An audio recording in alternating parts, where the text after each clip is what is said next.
Kalau saya lihat ininya ya, kalau karena komentar tadi dia komentarinnya, kesan Pak Prabowo masih, Pak Anies yang jadiin lu tuh gua, kira-kira gitu.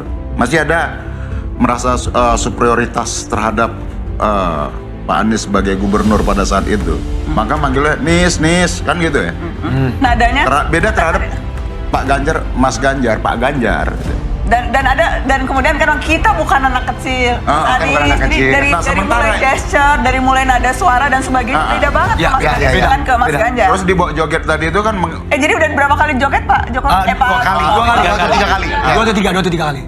Itu jawaban agar tensi ini nggak naik. Tapi memang kalau saya lihat gini nih bro, apa yang disampaikan tadi ya menurut saya tuh ya lebih pada ini ya tuh ke Pak Anies ya.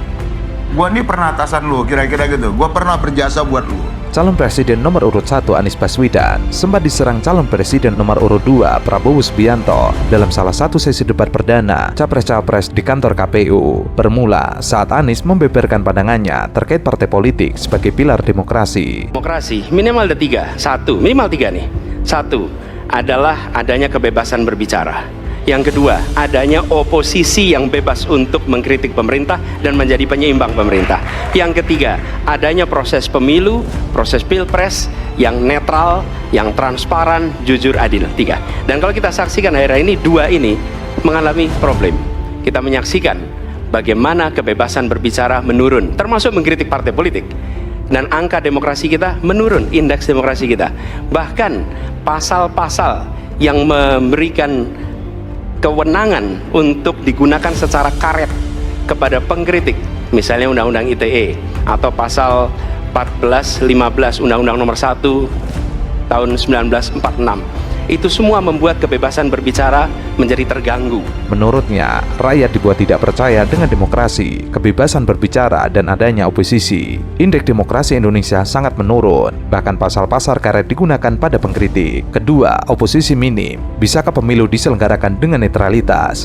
Persoalan demokrasi lebih luas dari parpol, perlu peran negara, masalah mendasar, parpol membutuhkan biaya, dan biaya tidak diperhatikan oleh negara. Sudah saatnya pembiayaan politik dihitung dengan benar, transparansi. Partai politik baru mengembalikan kepercayaan, tapi di sini ada peran negara. Menurut saya salah satu masalah yang mendasar, partai politik ini memerlukan biaya, dan biaya politik selama ini tidak pernah diperhatikan di dalam proses politik.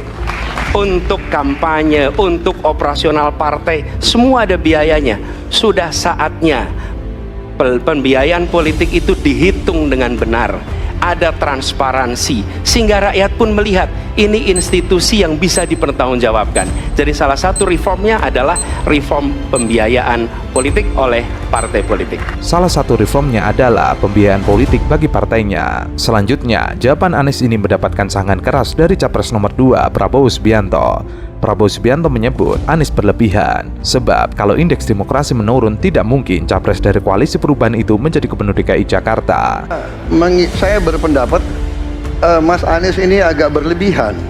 Mas Anies mengeluh tentang demokrasi ini dan itu dan ini. Mas Anies dipilih jadi Gubernur DKI menghadapi pemerintah yang berkuasa. Saya yang mengusung Bapak.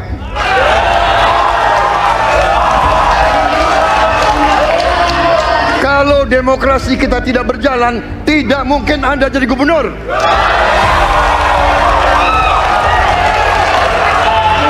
Kalau Jokowi diktator, Anda tidak mungkin jadi gubernur.